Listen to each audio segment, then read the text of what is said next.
Good afternoon, my people. Welcome to the Boxers Trainers Channel, hosted by none other than Jack Daniels.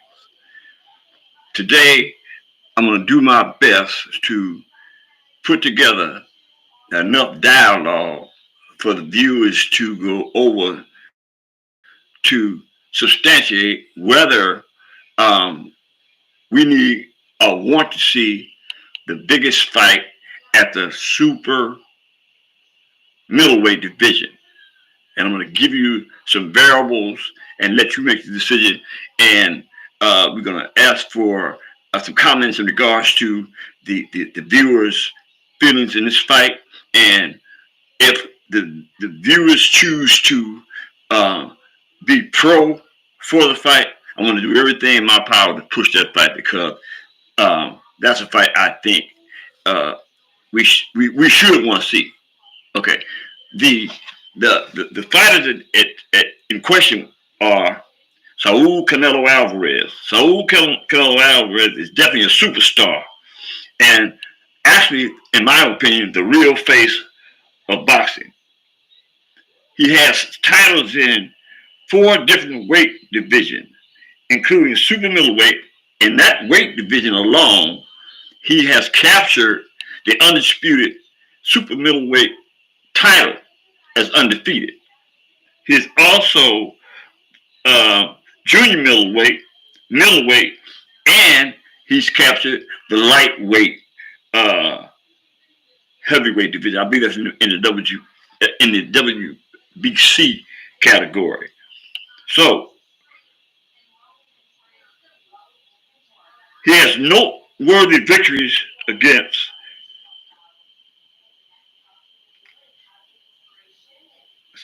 Gladys Golovkin. He won 2 out of 3 fights against Golovkin in that trilogy.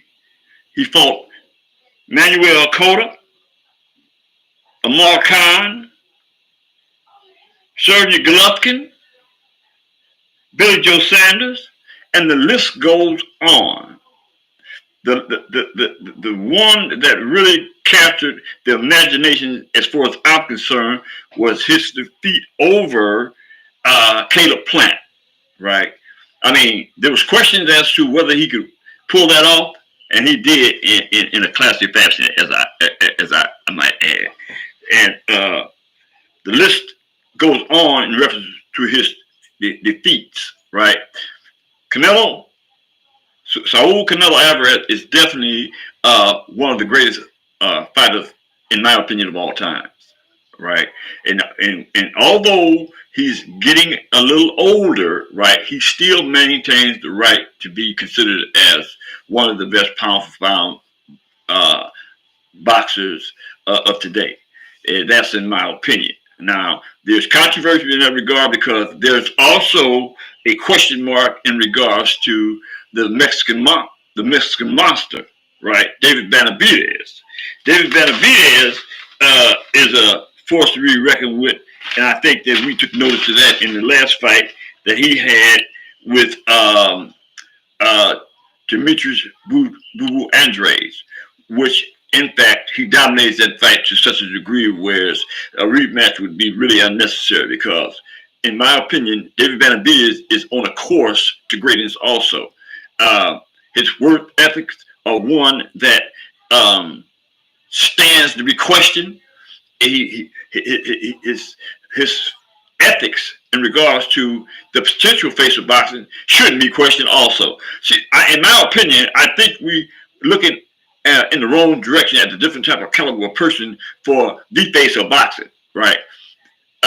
Today, the majority of the people in the boxing community believe that Gervonta Tate Davis is the face of boxing. Now, I have difference of opinion in regards to Gervonta Tate Davis, not having anything bad to say about Gervonta Tate Davis. I just think that in his upbringing, he got the wrong representation of what is right and what is wrong, what is good, what is bad, right?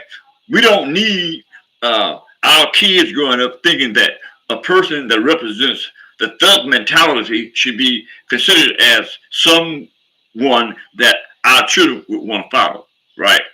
That's that's nothing. I'm saying that don't mean I'm saying nothing bad in regards to Javante Tate Davis. Javante Tate Davis. That is merely stating that he didn't have the opportunity to grow up in a household that was normal, and because of that, he catered and capitulated to uh, the third thing.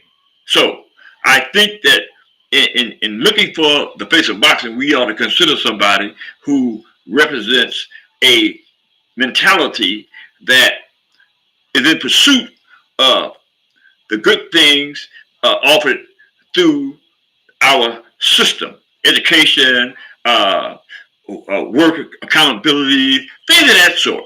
So, not taking anything away from Javante Tate Davis. I think he's a good kid, but he just got a bad break, right? And hopefully, through his travels in boxing, he'll change his behavior and become the face of boxing. Okay, so there are three candidates, as far as I'm concerned, that represent the face of boxing. That would be, for one, Saul Canelo Alvarez. Two, David Benavidez. Three, uh, Devin Haney. Right, all three of these gentlemen, right, represent something of worth.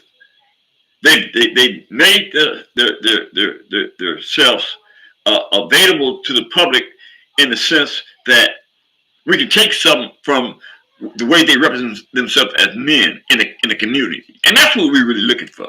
We need role models. We don't need thugs. We don't need thugs. We need role models. People that can lead us out of the darkness into the light, right? And that right now, most of us are in the dark because we follow that type of thought process that leads us down a road that we really don't want to go down. So let's be serious about uh, who we want to represent the face of boxing. So back to Benavidez and David Benavidez and Saul Canelo Alvarez. Now, uh, I would like to take a poll. I would like for y'all to be a part of the poll to determine if we really need to see that fight, because there are some pundits that believe that we don't need to see that fight based on the fact that Saul Canelo Alvarez is getting a little old, and this came from Showtime Sean Porter. Sean Porter said, "Do we really want to see that fight, knowing the outcome before it takes place?" Because the way that David Benavidez totally demolished and took control of the fight with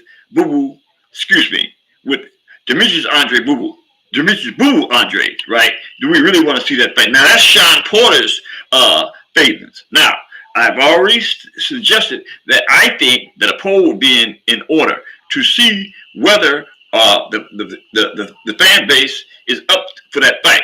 I am up for that fight. For that fight to not take place would be bad for history. It would be bad for history because we would never know who the greatest is in that division. So that's all I got for y'all right now. You know what I need for you to do. I'm not going to even mention it. All I'm going to say is hit the like button.